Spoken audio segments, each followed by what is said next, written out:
You are listening to Tell Me I'm Not Invisible. Chapter 51, The Microphone and the Lie, 2020 through 2026.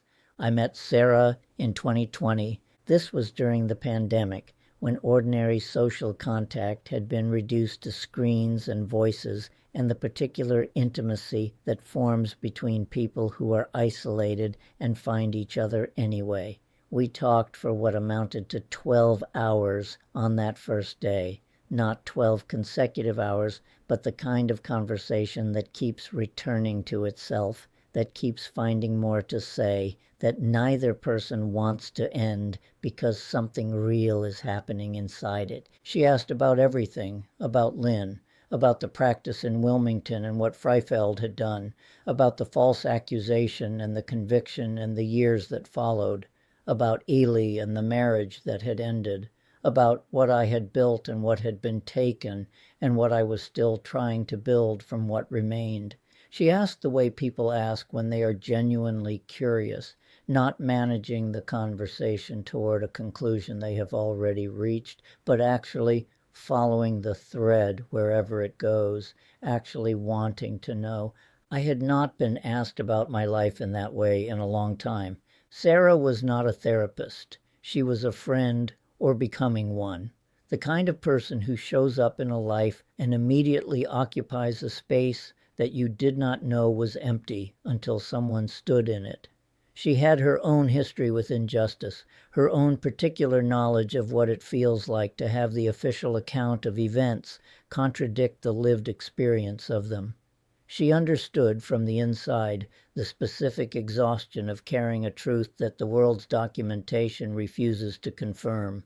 What she also had, which I did not yet have in the same measure, was a conviction that something could be done. She began talking to me about lawyers, about legal mechanisms I had not known existed, about the possibility that the 2006 conviction could be challenged, not merely appealed in the ordinary sense, but addressed through a motion for appropriate relief, a legal instrument designed specifically for situations where evidence of innocence had not been available at the time of trial or where the process itself had been compromised. I had been told by a law firm in 2019 that nothing could be done. That had been the information I carried into the December hospitalization.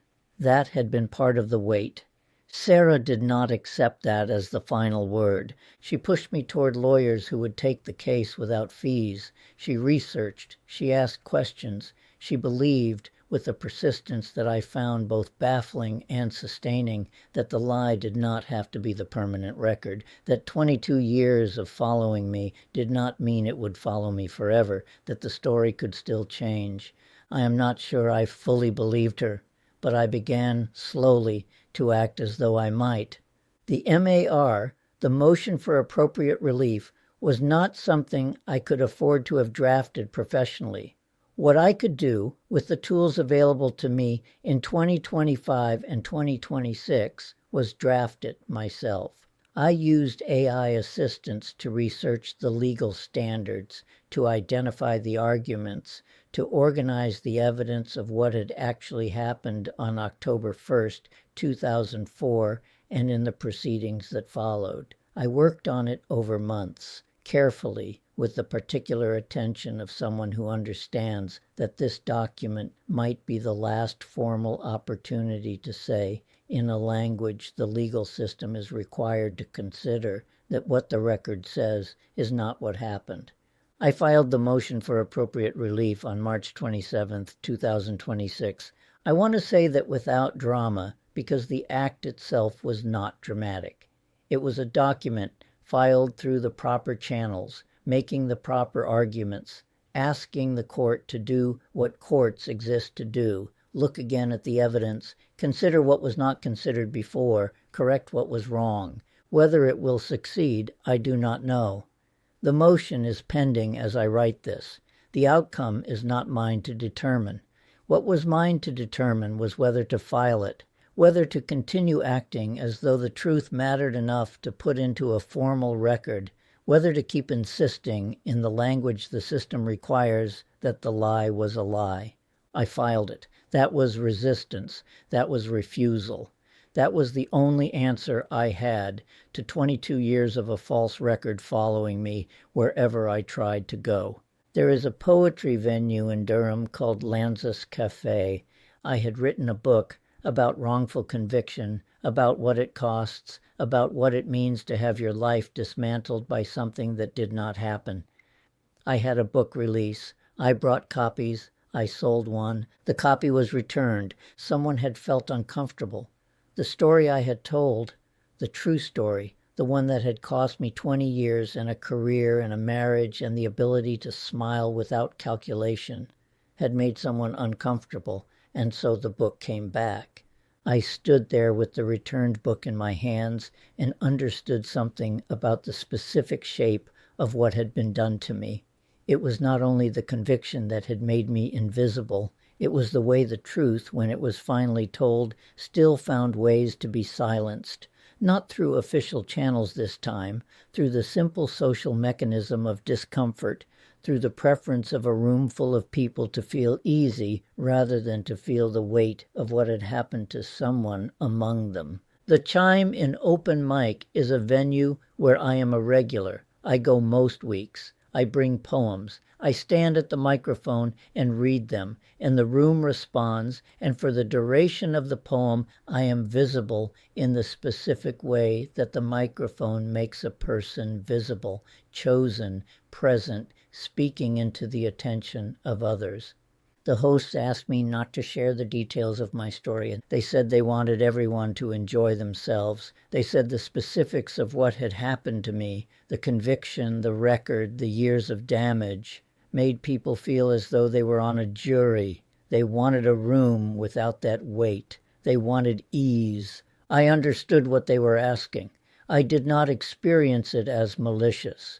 They were managing their venue, their community, their evenings. They were not the licensing board, or the courtroom, or the family that had watched me drown without moving. They were just people who preferred a room without difficult truths in it. But I understood, sitting with that request, that this was the microphone again. I had been silent as a child, not by choice, but by the accumulated weight of a home where speaking the truth carried consequences. I had found the microphone in Wilmington at the Coastline Convention Center, and I had learned what it felt like to stand at it by choice and bring what was true about me into the attention of others. Lynn had been in the room. The river had been outside the windows. The applause had meant something it had not meant before. Now I was being asked again to leave the true thing at the door, to bring the acceptable portion of myself, the poems that moved without disturbing, the presence that charmed without implying, and to leave the inconvenient remainder outside where it would not make anyone feel like a juror. The body knows this request. It has been receiving it since childhood. It knows the particular freeze that arrives when the room says, "We want you," but not that part of you. It knows the calculation that follows, whether to comply, whether to resist, whether there is some version of the self that can be offered that will satisfy the room without requiring the erasure of the rest.